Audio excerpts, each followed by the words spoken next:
बिस्मिल्लाहिर्रहमानिर्रहीम। अस्सलाम वालेकुम नाज़रीन, आप यूट्यूब चैनल देख रहे हैं, मैं इमरान खान हूं। तो इन्हें लगा ये इमरान खान से भी जीत जाएंगे, लेकिन दुनिया बहुत आगे निकल गई थी। अब पिछले 3.5-4 साल से ये अपने आप को भी धोखा दे रहे हैं और पाकिस्तान की आवाम को भी धोखा दे रहे हैं और अपने साथियों और सहूलतकारों को भी धोखा दे रहे हैं। यानी सबसे पहले इन्होंने धोखा दिया कि इमरान खान की हुकूमत गिरा लेना, फिर सब ठीक हो जाएगा। हुकूमत गिरा ली, कुछ भी ठीक नहीं हुआ, लोग बाहर आ गए। फिर कहा जी कि पीडीएम की सरकार बना लें, सब ठीक हो जाएगा, फिर भी कोई ठीक नहीं हुआ। मीडिया को कंट्रोल कर लें, फिर भी कोई ठीक नहीं हुआ। एहतजाज को ताकत से जरा एक दफा कुचल देते हैं, जो इन्होंने इसमें सिलसिला शुरू किया था मई 2025 में, वो भी करके देख लिया, फिर भी कोई फायदा नहीं हुआ। फिर जनाब इन्होंने अपोजिशन लीडर अपनी मर्जी का बना दिया, ये कर लेंगे तो काबू हो जाएगा सारा कुछ, फिर भी कोई काबू नहीं हुआ, कुछ नहीं हो सका। फिर इन्होंने बाद में तरीके इंसाफ से उनका इंतखाबी निशान भी छीन लिया कि जनाब इंतखाबी निशान ले लेंगे, बस क्या मसला हल हो जाएगा।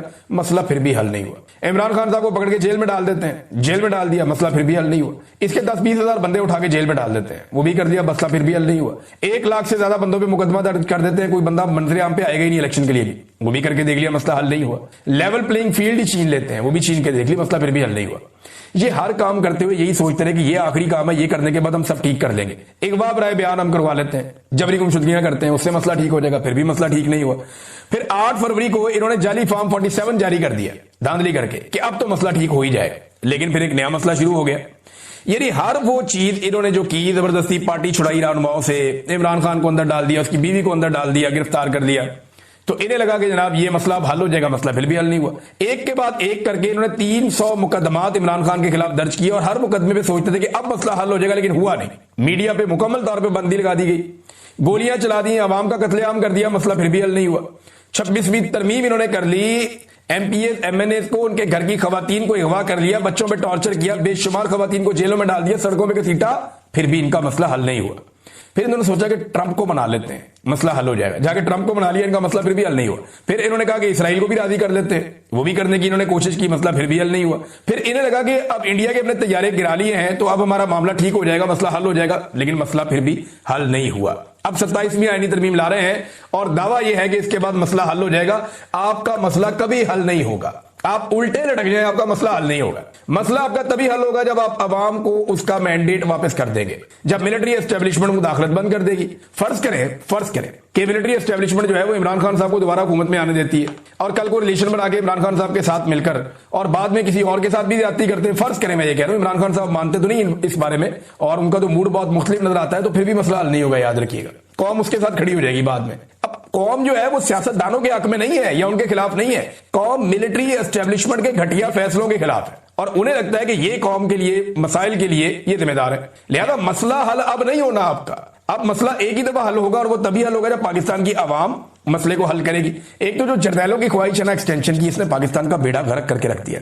इनका कुर्सी छोड़ने को दिल ही नहीं करता, जो बैठ जाता है कुर्सी के साथ चिपक जाता है। 1 इंच जमीन इनमें से किसी ने फतह नहीं की। नाज़रीन, एक और खबर है, मैं आपके सामने रख देता हूं, ये इंटरेस्टिंग आपके लिए होगी। मैंने थोड़े दिन पहले आपको बताया था इमरान खान साहब जो किताबें पढ़ रहे हैं ना जेल में, उनमें एक बहुत बड़े इस्लामिक स्कॉलर है जिनकी किताबें वो पढ़ रहे हैं, उनका नाम है शेख इमरान हुसैन साहब। मैंने आपको उनकी किताबों के नाम भी बताए थे, उनकी शख्सियत के बारे में बताया था। इस वक्त वो दुनिया के अंदर आलम इस्लाम के बड़े स्कॉलर्स के अंदर एक है। तो उन्होंने एक स्टेटमेंट जारी किया, उन्होंने कहा जी इमरान खान जेल में मेरी किताबें पढ़ रहे हैं, मैं एक और किताब लिखकर उनके नाम करूंगा, ये मैं किताब लिखूंगा इमरान खान के नाम उसको करूंगा किताब को कि मैं उनके लिए लिख रहा हूं। अगर इमरान खान मुसलमानों के लिए आजादी की जंग लड़ते हुए जेल में शहीद हो गए तो मोहम्मद अली जिन्ना से जा मिलेंगे और अगर रिहा हुए तो वजीर आजम बनेंगे। इमरान खान को बताओ कि तुम अकेले नहीं हो, तुम्हारा ये कारवान जन्नत में जाएगा या इस दुनिया में कामयाब होगा। शेख इमरान हुसैन साहब का एक स्टेटमेंट, इसको उर्दू में ट्रांसलेट किया हमारे एस अहमद साहब ने, सोशल मीडिया एक्टिविस्ट हैं, उन्होंने इसको ट्रांसलेट किया था। मैंने वही से पढ़ के आपको सुना दिया, मैंने खुद ये मेहनत नहीं की, लेकिन मैंने उनका स्टेटमेंट सुना है, वो मिलती जुलती ऐसी ही बात है उन्होंने जो की है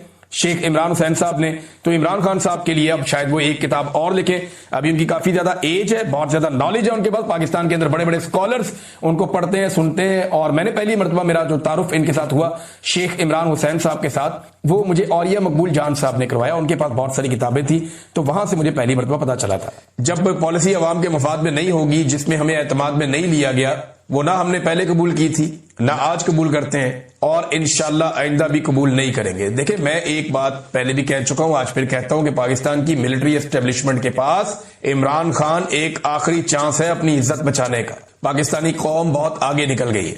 आज कुछ और हकायक वजीर आला खैबर पख्तूनख्वा ने बताए, बहुत सारी चीजें मैं जानता हूं, ऐसी चीजें जानता हूं ऑपरेशन ज़दा इलाकों के बारे में जो मैंने वहां लोगों से सुनी, अगर अवाम को बताएं तो पाकिस्तान में आग लग जाएगी। तो बजाय कि वो चीजें सामने आए, और पाकिस्तान की मिलिट्री एस्टेब्लिशमेंट के लिए मजीद सुबकी और परेशानी की और नफरत की एक लहर जन्म ले, बेहतर यह है कि इमरान खान जैसे मौके से फायदा उठाएं। ये वो वाहिद और आखिरी मौका है आपका जो आपको बैरकों में जाने में आसानी पैदा कर सकता है, आपको इज्जत के साथ अपनी डोमेन में वापस भेज सकता है। वरना इसके बाद आप जाना भी चाहेंगे तो लोग आपको जाने नहीं देंगे, लोग आपको चिपक जाएंगे, क्योंकि इमरान खान के बाद सूरत कुछ और होगी। इमरान खान आज भी इतनी शदीद तकलीफ, बर्बरियत, जुल्म, फस्तायत, कत्लो गारतगिरी के बावजूद कहता है मुल्क भी मेरा, फौज भी मेरी। हो सकता है कल कोई और ये बात ना करे, या जो भी कल को ये बात करे अवाम उसकी बात ही ना सुने। तो पाकिस्तान की फौज को होश के नाखून लेने चाहिए। फौजी क्यादत को मैं कह रहा हूं, फौज तो बेचारी, वो तो हमारे अपने बहुत सारे जानने वाले दोस्त है, बाप सारे फौज के अंदर, बेशुमार रिश्तेदार हैं दोस्तों के, वो सारे फौज के अंदर, वो खुद भी बेचारे तंग रहते हैं, परेशान रहते हैं कि यार किस चक्कर में डाल दिया पकड़ के हमें। हर बंदा हमें प्यार से देखता था, वो उस तरह नहीं देखता, अनफॉर्चुनेट है। तो इमरान खान ये मिलिट्री एस्टेब्लिशमेंट के लिए आखिरी मौका है कि इनको इज्जत के साथ इस जंजाल से वो निकाल सकता है। उसके बाद लोग किसी की बात ही नहीं सुनेंगे। जो इस बारे में बात करेगा लोगों से गालियां देंगे, जैसे कि अभी भी लोगों को गालियां, लोगों की जबान की नोक के ऊपर गाली होती है। जो आदमी जरा सा प्रो एस्टेब्लिशमेंट होने की कोशिश करता है, दुर्गत बना देते हैं लोग। ये रियलिटी है, आप इससे भाग नहीं सकते, भाग नहीं सकते। आपने अपने बड़े करीबी लोगों को कहा कि यार हमारी तारीफ करके देखो, लोगों ने बात नहीं सुनी उनकी। और जिन लोगों ने आपके खिलाफ 4 जुमले बोल दिए, लोगों ने उनको उठा के सर पे रख लिया।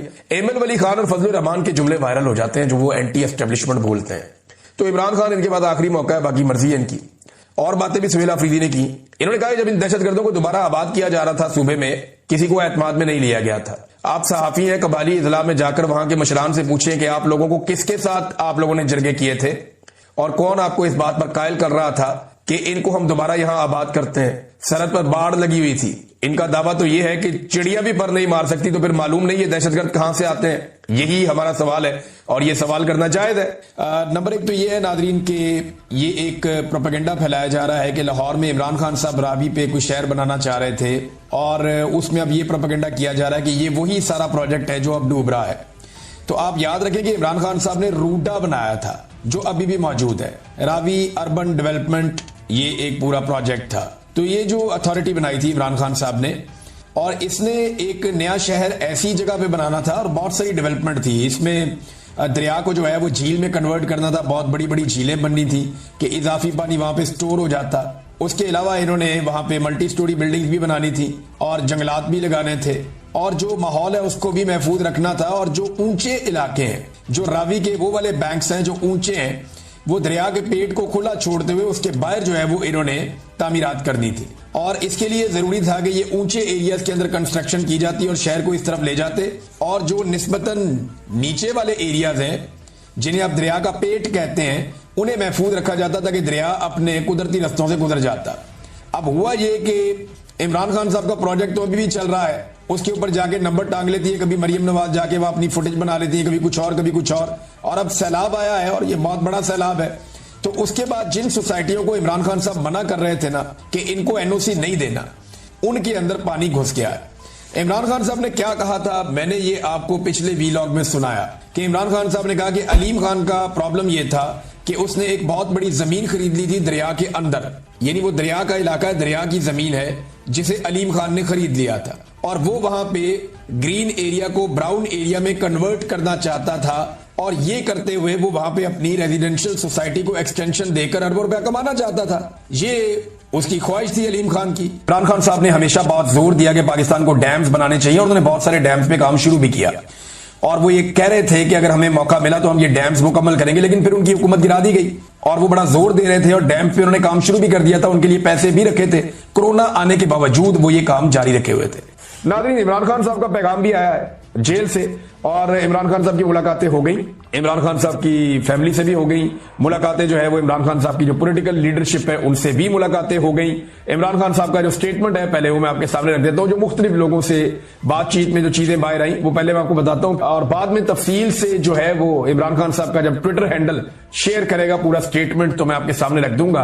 तो इमरान खान ने कहा कि एस्टेब्लिशमेंट से खुद बात करना चाहता हूं अगर वो तैयार है। हुकूमत के साथ बातचीत से मना किया था मगर एस्टेब्लिशमेंट के साथ मुज़ाकरात के लिए कभी दरवाजा बंद नहीं किया। अलीमा खान ने बताया कि इमरान खान ने 3 बातों की वजाहत की है। नंबर 1, इमरान खान ने कहा कि नून लीग के साथ किसी सूरत बात नहीं होगी, नून लीग ने पाकिस्तान की इखलाकियात खत्म कर दी हैं। इमरान खान ने अमर बिल मारूफ की बात की कि सच के साथ खड़ा होना है। अलीमा खान के मुताबिक इमरान खान ने कहा कि एनआरओ देने वाले सच कैसे बोलेंगे। इमरान खान ने यास्मीन राशिद और अंदलीब अब्बास की मिसाल दी और कहा कि यास्मीन राशिद ने प्रेस कॉन्फ्रेंस नहीं की, वो जेल में है, जबकि अंदलीब अब्बास ने आपके सामने प्रेस कॉन्फ्रेंस की, वो आजाद हैं। इमरान खान ने शाह महमूद कुरैशी की मिसाल दी साथ में कि देखें वो भी जेल में है, साइफर केस खत्म हो गया लेकिन वो अभी तक जेल में है, ये भी इमरान खान साहब ने कहा। इमरान खान ने कहा कि 26वीं आईनी तरमीम के बाद इंसाफ दफन हो चुका है। हालात ये हैं, हम भी जब अदालत जाते हैं, जज कहते हैं इनके हाथ बंधे हुए हैं। 26वीं आईनी तरमीम के खिलाफ आवाज उठाने का कहा है। अगर एस्टेब्लिशमेंट बात करना चाहती है पाकिस्तान के बारे में तो इमरान खान साहब तैयार है। इमरान खान ने कहा कि पाकिस्तान के लिए बातचीत करने को तैयार हूं। लोग हमसे रोज पूछते हैं कोई डील होने लगी है, 26वीं आईनी तरमीम पर असेंबली में आवाज उठानी चाहिए। सलमान सफदर को इमरान खान ने कहा था कि अलकादर केस में सारी क़यादत आपको सपोर्ट करेगी।